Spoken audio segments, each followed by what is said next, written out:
Hello friends, आज मैं class 11th के जो चैप्टर नंबर 2 है उसमें हम प्रैक्टिकल क्वेश्चन करते आ रहे हैं। और आज का जो प्रैक्टिकल क्वेश्चन है वो प्रैक्टिकल प्रॉब्लम क्वेश्चन नंबर 3 है। और ये जो पेज नंबर 43 पे दिया हुआ है और इस क्वेश्चन में आपको अकाउंटिंग इक्वेशंस के बारे में पूछा गया है। ये है क्वेश्चन नंबर 3।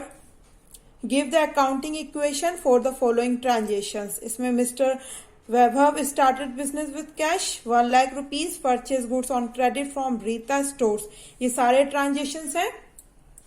मैंने यहाँ पे इस फॉर्मेट जो बनता है उसमें सारे ट्रांजेक्शन लाइन से लिख लिए हैं जिससे वीडियो छोटा बने और आपको अच्छे से समझ में आ जाए। फॉर्मेट इसका इस तरीके से बनता है। यहाँ पे सीरियल नंबर लिखा जाता है, ट्रांजेक्शन्स लिखे जाते हैं, एसेट्स रुपीज में, इक्वल का साइन, लायबिलिटीज रुपीज में, प्लस का साइन, कैपिटल रुपीज में। ये इसका सिंपल फॉर्मेट होता है। इक्वल और प्लस का साइन ये का मतलब ये होता है कि आपकी जो एसेट्स आ रही है वो आपकी लायबिलिटीज और कैपिटल के इक्वल हो, बराबर हो। या तो आपकी लायबिलिटीज कैपिटल किसके बराबर हो? एसेट्स के। ये हम बाद में देखेंगे। तो चलिए हम क्वेश्चन स्टार्ट करते हैं। इसके पहले एग्जाम्पल और प्रैक्टिकल क्वेश्चन हम लास्ट वीडियो में मैं आपके साथ शेयर कर चुकी हूँ, पूरा डिस्कशन और सॉल्व करके। और वीडियो को आप पूरा अंत तक देखिएगा जिससे आपको सारी चीजें अच्छे से समझ में आ जाए। तो पहला दिया हुआ है, mister Vaibhav started business with cash rupees 1 lakh. जब हम बिजनेस स्टार्ट करते हैं, मिस्टर वैभव ने स्टार्ट किया है, तो उससे जब पैसा आता है आपके बिजनेस में लगाया जाता है तो सबसे पहले हमारी एसेट्स इंक्रीज होती है। इंक्रीज यानी कि बढ़ना। तो हम यहाँ पे सबसे पहले लिख देंगे एसेट्स में 1 लाख रुपीज। लायबिलिटीज आपकी 0 है, अभी कोई लायबिलिटीज नहीं है। और आपकी जो कैपिटल है वो भी 1 लाख से इंक्रीज हुई है। यहाँ पे हम इस तरीके से ऐसे लाइन खींच के जो बैलेंस है वो सीधे उतार देंगे।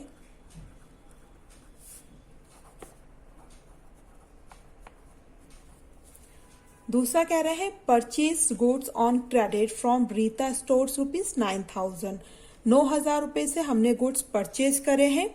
और मैंने आपको पहले भी बताया, जब हम परचेज करते हैं तो वो हमारी लायबिलिटीज है, हमारे एक्सपेंसेस हैं। हमने क्रेडिट में परचेज किया है। तो यहाँ पे हम लिखेंगे सबसे पहले हमारा जो परचेस है वो हमने कितने का किया है? 9,000 का। तो 9,000 से हमारे पास तो क्या आ रहे हैं? गुड्स आ रहे हैं। कितने के आ रहे हैं? हम प्लस का साइन लगा देंगे। 9,000 के गुड्स आ रहे हैं तो हमारी जो एसेट्स है वो तो इंक्रीज हो जाएगी 9,000 से। और दूसरा इफेक्ट जाएगा लायबिलिटीज, क्योंकि हमने किसमें परचेज किया है? क्रेडिट में। क्रेडिट में परचेज किया तो हमारी लायबिलिटीज कितने से इंक्रीज हो जाएगी? 9,000 से। और जो हमारे कैपिटल उसमें कोई चेंज नहीं होगा। तो मैं यहाँ पे 0 लिख ले रही हूँ। और फिर हम इसका नीचे ऐसे लाइन खींच के और बैलेंस लिख देंगे।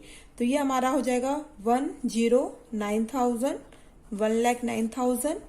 ये हो जाएगा 9,000 और ये एज इट इज कैपिटल है आपकी 1 लाख की। थर्ड आपको कह रहे हैं, purchase laptop for office use rupees 10,000। हमने लैपटॉप यूज करने के लिए किसके लिए परचेज किया है? हमारे पर ऑफिस यूज करने के लिए। तो सबसे पहले जब हम यूज करने के लिए लेके आ रहे हैं तो हमारे पास से क्या हो रहा है? पहले तो इंक्रीज हो जा रहा है 10,000 के लैपटॉप हमारे पास आ रहा है। तो इससे क्या हो रहा है? हमारी एसेट्स इंक्रीज हो रहा है। और दूसरा, हम उसको इंक्रीज एसेट्स यानी कि लैपटॉप को परचेज करने के हम क्या कर रहे हैं? पेमेंट भी कर रहे हैं कैश का 10,000 रुपए। तो यहाँ पे क्या हो जाएगा? हमारे पास 10,000 रुपए के लैपटॉप आ भी रहे हैं और आपके पास 10,000 रुपए जा रहा है। तो हम उसको माइनस से शो कर रहे हैं। लायबिलिटीज हमारी 0 है और कैपिटल भी हमारी 0 यानी कि नील है। अब हम सेम बैलेंस उतार देंगे। तो 1,09,000 यानी कि 1,09,000 में हम 10,000 ऐड करेंगे, माइनस करेंगे तो सेम ही आंसर आएगा 1,09,000। यहाँ पे हमारी लायबिलिटीज भी 9,000 और कैपिटल हमारी आ जाएगी 1 लाख की।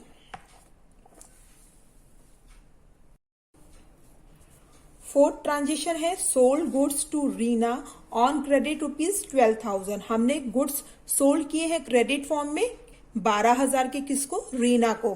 तो जब हम गुड्स सोल्ड करेंगे तो हमारे पास से क्या जाएगा? गुड्स जाएगा। तो 12,000 के जा रहे हैं और बेचने से, कुछ गुड्स बेचने से हमारे पास क्या आ रहा है? 12,000 आ रहा है। तो हम प्लस का साइन लगा के यहाँ लिखेंगे 12,000। लायबिलिटीज जीरो है, नील है, कुछ नहीं है, और कैपिटल भी आपकी नील है। इस ट्रांजेक्शन में कोई इंप्रूवमेंट नहीं हुआ है लायबिलिटीज में और कैपिटल में। सेम मैं वैसी का वैसे लाइन खींच के और बैलेंस उतार दूंगी। तो 1,09,000 में हम 12,000 एक बार माइनस करेंगे, प्लस करेंगे तो as it is same answer आएगा।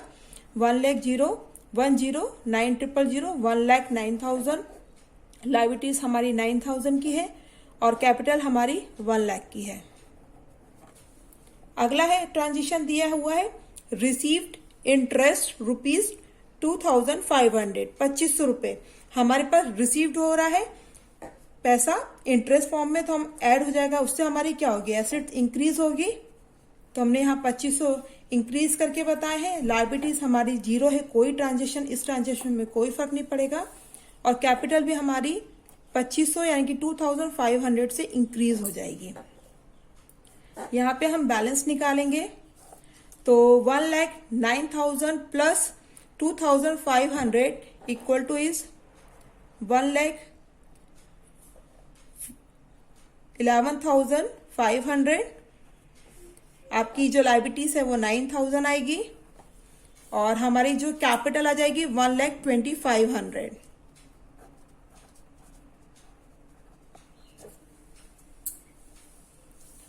लास्ट ट्रांजेक्शन दिया हुआ है पेड टेलीफोन बिल रुपीज 1,300। हमने जो टेलीफोन के बिल्स पेमेंट किए हैं वो 1,300 रुपए के किए हैं। तो ये हमारी जब हम पेमेंट करेंगे तो हमारे पास से पैसे जाएंगे, कैश में हम पेमेंट करेंगे तो उससे हमारी क्या हो जाएगी, माइनस करके हम क्या शो करेंगे, एसेट्स में हमारे 1,300 रुपए कम हो गए। लायबिलिटीज आपकी जीरो है इस ट्रांजेक्शन में और कैपिटल जब हमारी एसेट्स कम हो रही है, हमारे पास से पैसा जा रहा है तो हमारे कैपिटल में से भी पैसा कम हो रहा है 1,300 रुपए। अब हम बैलेंस निकालेंगे तो 1,11,500 में से आपके 1,300 जाएंगे तो आपका आएगा 1,10,200। ठीक है, और लायबिलिटीज हमारी 9,000 से उतार देंगे नीचे और कैपिटल हमारा 1,25,000 में से हम माइनस करेंगे 1,300 तो हमारा आ जाएगा 1,01,200। ठीक है, 1,12,000। तो यहाँ पे हमारा क्वेश्चन सॉल्व हो चुका है और आई होप आपको अच्छे से क्लियर समझ में आ गया होगा। ऐसे सारे प्रैक्टिकल हम आगे करते जाएंगे। और आपको एक ट्रिक बताती हूँ कि यदि आपका ये टोटल सही है जानने के लिए, जो इसका जो इक्वेशन है, काउंटिंग इक्वेशन का मतलब होता है आपकी एसेट्स बराबर लायबिलिटीज प्लस कैपिटल, है ना। आपको इसका तो ये देखना है कि लायबिलिटीज का टोटल कितना है 9,000 प्लस कैपिटल का टोटल कितना है 1,01,200।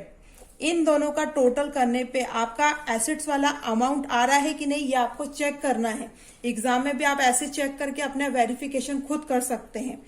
1,01,200 प्लस 9,000 इक्वल टू आ जाएगा आपका 1,10,200, यानी कि आपका आंसर करेक्ट है।